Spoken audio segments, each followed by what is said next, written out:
students, how are you? I hope you have seen last video in which we have studied about the reflection of light. In last video, that is lecture 1, and we have studied reflection of light. In this video we will study spherical mirror. तो कल बच्चों हमने आपको बताया था कि reflection of light क्या होता है, प्लेन मिरर कैसे रिफ्लेक्ट करता है लाइट को, और ये भी बताया था कि जो लॉज ऑफ रिफ्लेक्शन है वो हर तरह की सरफेस पे अप्लाई होते हैं, whether it is plane mirror और इट इज स्फेरिकल मिरर। तो प्लेन मिरर तो हम सभी जानते हैं, इसलिए उसको पढ़ने की जरूरत नहीं है, लेकिन स्फेरिकल मिरर क्या होता है ये हमें पढ़ना है। तो स्फेरिकल मिरर क्या होता है? The mirror which have curved reflecting surface is called spherical mirror. मतलब ऐसा मिरर जिसकी सरफेस जो है वो कर्व्ड हो। ठीक, सपोज हमने आपको बताया भी था कि सपोज आप एक स्पून जो आप घर में देखते हो, वो स्पून जो होती है उस पर दोनों तरह की सरफेस होती हैं, कॉन्वेक्स और कॉन्केव भी, लेकिन सबसे पहले उसको हम स्फेरिकल मिरर कहते हैं, क्योंकि अगर आप उस स्पून को एक तरफ से पॉलिश कर दो तो दूसरी तरफ वाली सरफेस सिर्फ शाइनी बचेगी, यानी उसी पे सिर्फ रिफ्लेक्टिंग सरफेस बचेगी, तो उसको बोलते हैं स्फेरिकल मिरर। स्फेयर मतलब अगर वो एक छोटा सा, अगर हम उसको पूरा बड़ा कर दें तो वो एक स्फेयर जैसा शेप ले ले, इसलिए हम उसको स्फेरिकल मिरर कहते हैं। ठीक है, तो स्फेरिकल मिरर आपके दो टाइप के होते हैं, कॉन्केव मिरर और कॉन्वेक्स मिरर। कॉन्केव मिरर का मतलब क्या होता है? whose reflecting surface is inward of spherical surface। spherical surface इसका मतलब क्या हुआ कि ऐसा मिरर जिसकी रिफ्लेक्टिंग सरफेस कौन सी होनी चाहिए? Inward of spherical. इनवर्ड का मतलब कि आप एक रिफ्लेक्टिंग सरफेस बनाइए, इनवर्ड यानी अंदर वाली जो है वो रिफ्लेक्टिंग होनी चाहिए, तो बाहर वाली पॉलिश्ड होनी चाहिए। ठीक है, मिरर है इसका मतलब इसकी एक सरफेस पॉलिश होनी चाहिए, दूसरी रिफ्लेक्टिंग होनी चाहिए। तो अगर एक जो रिफ्लेक्टिंग होनी चाहिए वो इनवर्ड होनी चाहिए, मतलब अंदर वाली, तो ये रिफ्लेक्टिंग हो गई और ये पॉलिश्ड हो गई। ठीक है, तो अब ये अंदर वाली है, तो इसको बोलते हैं कॉन्केव मिरर।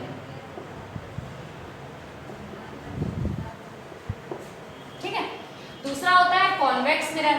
तो कॉन्वेक्स मिरर की डेफिनेशन क्या होती है? whose reflecting surface is outward of spherical surface। बिल्कुल जस्ट अपोजिट, ऐसी सरफेस जिसका आउटवर्ड रिफ्लेक्टिंग होना चाहिए, मतलब इनवर्ड पॉलिश्ड होना चाहिए। ठीक, तो ये कैसा हो गया?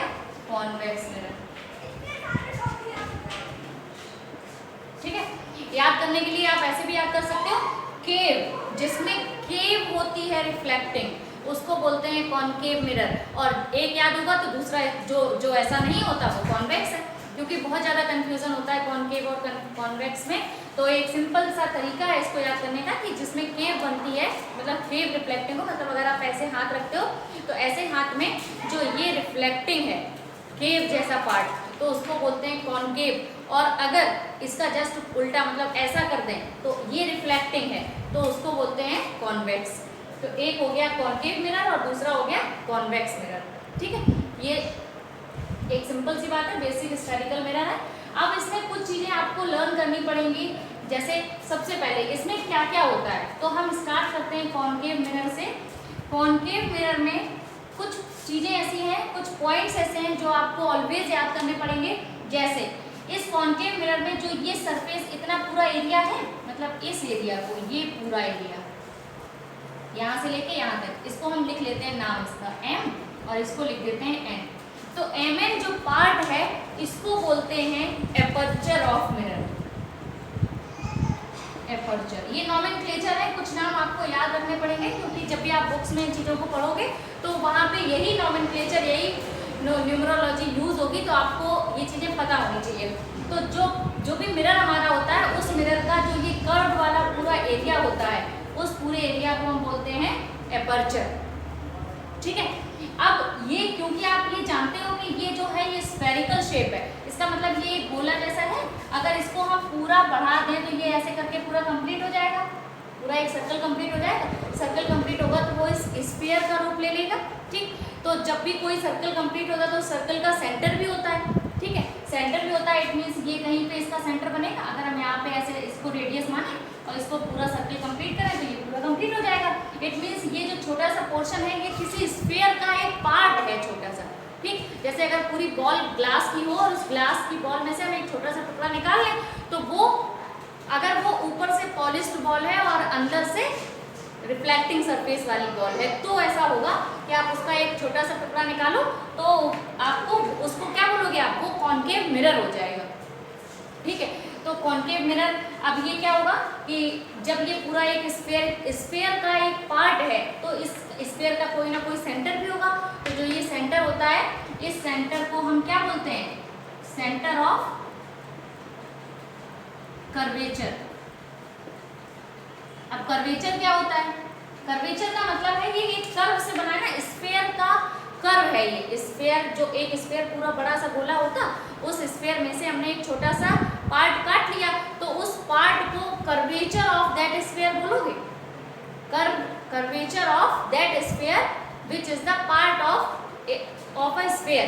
तो ये जो कर्वेचर है वो किसी स्फीयर का पार्ट है और उस स्फीयर का कोई ना कोई सेंटर होगा, इसलिए उसको बोलते हैं सेंटर ऑफ कर्वेचर और इसको कैपिटल C से डिनोट करते हैं, ठीक है। ये जो एपर्चर है इसका जो मिडिल पॉइंट होता है इसको हम पोल कहते हैं, ठीक है। और पोल को कैपिटल P से डिनोट करते हैं, यहाँ लिख लीजिए आप, कैपिटल P से डिनोट करते हैं पोल को और ये सेंटर ऑफ कर्वेचर हो गया। दो चीजें हुई। अब एक इमेजिनरी एक्सिस जो सेंटर ऑफ कर्वेचर और पोल को मिलाती हुई चली जाती है उसको बोलते हैं प्रिंसिपल एक्सिस, प्रिंसिपल एक्सिस। यानी ये जो लाइन हमने बनाई थी ये वाली लाइन, इसको हम बोलते हैं प्रिंसिपल एक्सिस, ठीक है। ये अब आपको तीन चीजें आपने सुनी इसमें। सबसे पहले एपर्चर क्या होता है, aperture is the curve of spherical mirror. तो ये जितने भी लेंथ इसकी जो होती है, कर्व पाथ की जितनी, कर्वेचर की जितनी लेंथ होती है उसको हम एपर्चर कहते हैं।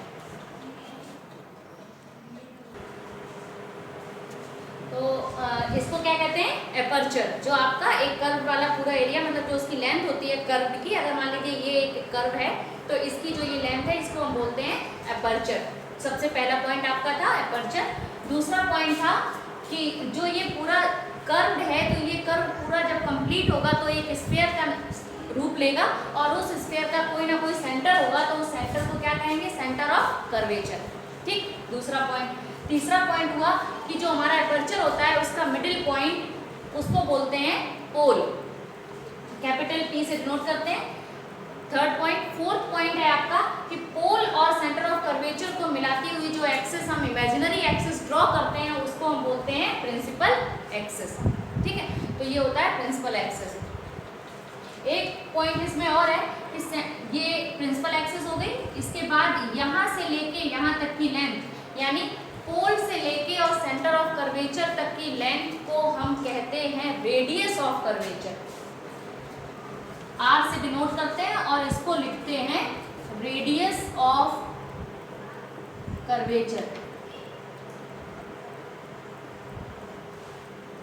ठीक है। इसको बोलते हैं radius of curvature, capital R से डिनोट करते हैं। तो आपको ये पॉइंट्स मेनली नोट करने हैं और याद रखने हैं कि क्या क्या इसमें होता है, क्योंकि जब भी न्यूमेरिकल आते हैं इसके तो वहाँ पे डायरेक्ट ये बताया नहीं जाता ये क्या है, डायरेक्ट नाम लिखा होता है radius of curvature is 10 centimetre, radius of centre of curvature is 8.50 metre. तो आपको ये वर्ड पता होने चाहिए कि ये क्या होता है, इसलिए हमने आपको ये सारी चीज़ें बताई और इसके बारे में भी और एक्सप्लेन करेंगे। इसको थोड़ा रफ कर लें।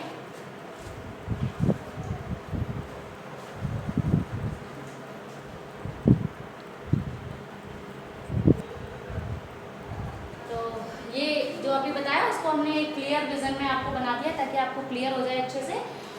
ये एपर्चर होता है, पूरा ये एक्सप्लेन किया था अभी हमने पीछे, ये इसको पूरे को एपर्चर कहते हैं, एपर्चर। और इस कर्व सेंटर का, एपर्चर का एक सेंटर होता है तो उस सेंटर को सेंटर ऑफ कर्वेचर कहते हैं। ये जो एपर्चर होता है यानी जो कर्व होता है उसका मिडिल पॉइंट पोल होता है पोल को और सेंटर ऑफ कर्वेचर को मिलाते हुए एक इमेजिनरी एक्सिस या इमेजिनरी लाइन ड्रॉ की जाती है, उसको हम प्रिंसिपल एक्सिस कहते हैं। ये लिखा है principal axis. Centre of curvature से पोल के बीच की डिस्टेंस को रेडियस ऑफ कर्वेचर कहते हैं, कैपिटल आर से डिनोट करते हैं। तो these all points are written here. First point है centre of reflecting surface is called pole. Centre of reflecting surface is called pole. Reflecting surface कौन सी है? ये वाली, इसको चाहो तो आप लिख लो रिफ्लेक्टिंग सरफेस। ये रिफ्लेक्टिंग सरफेस है इधर वाली, उधर में तो पॉलिश्ड है, जो लाइन ड्रॉ की गई है वो पॉलिश्ड सरफेस है, ठीक है, ये वाली पॉलिश्ड है, ठीक। तो रिफ्लेक्टिंग सरफेस के जो मिडिल पॉइंट होता है उसको हम बोलते हैं पोल, कैपिटल पी से डिनोट करते हैं, इसलिए कैपिटल पी बना हुआ है। Second point, this curve has a centre is called centre of curvature. अभी आपको बताया कि जो कर्व जो सरफेस बना है, मतलब जिसका मिरर हमने बनाया है, उस मिरर का जो कर्व एरिया है उसका कोई ना कोई सेंटर जरूर होगा, उस सेंटर को हम कहते हैं centre of curvature, capital C से डिनोट करते हैं। थर्ड पॉइंट है distance between pole and centre of curvature is called radius of curvature, मतलब इसको रेडियस ऑफ कर्वेचर कहते हैं और कैपिटल आर से डिनोट करते हैं। एक पॉइंट और होता है half of radius of curvature. आप लिख सकते हो यहाँ पे half length of radius of curvature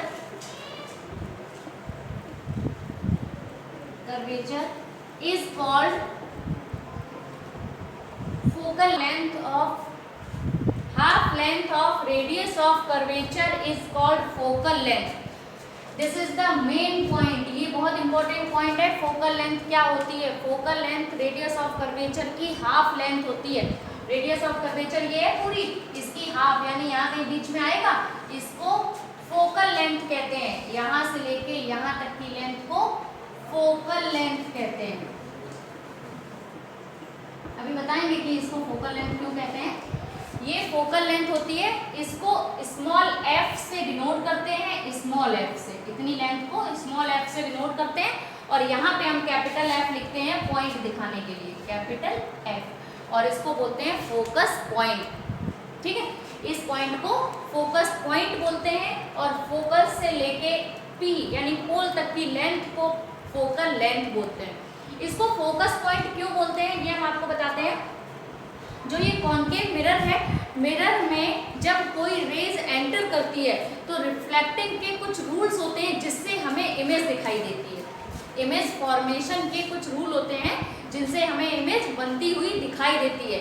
तो जो जब बहुत सारी पैरेलल लाइंस यानी इधर से जब बहुत सारी पैरेलल लाइंस इस रिफ्लेक्टिंग सरफेस से टकराती हैं और रिफ्लेक्ट होके वापस आती हैं, तो पैरेलल आने वाली सारी की सारी रेज रिफ्लेक्ट होने के बाद इसी पॉइंट पे आके इंटरसेक्ट हो जाती हैं, यानी मिल जाती हैं।